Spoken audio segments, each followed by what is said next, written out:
Assalamualaikum, selamat pagi, salam sejahtera, salam kenal, Fida Udari Kedah.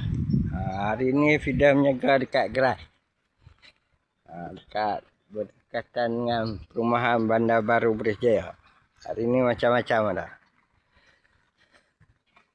ada jeruk petai, pelam sambal jeruk pelam sambal stevia, jeruk nanas sambal stevia, ada cincin, ada pemutar gambar,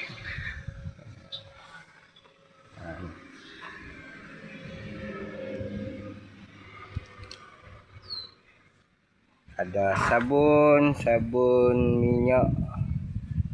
Sabun minyak apa? Sabun minyak zaitun. Ada jam, ada bam,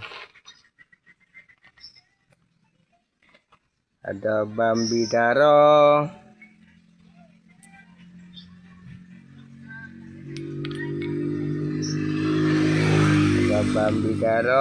ada bam serai, ada minyak bidara, ada produk fiber detox campur stevia.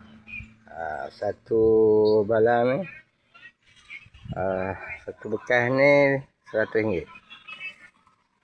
Ada bok kai RM50. Ada mesin, tali, batang RM50.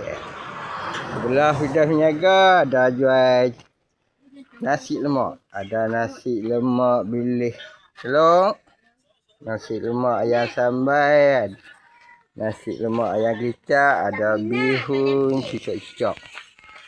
Lepas tu coklat. Tu warna dia. Lokasi Fida Niaga ni.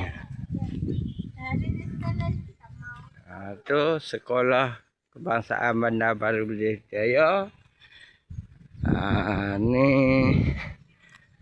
Pondok Ustaz Aliah ataupun Pusat Pengajian Tasbih Pondok Radatul Jannah Bandar Baru Berjaya, Batu 5 Sik, Kedah. Ni pasal lokasi dia ni.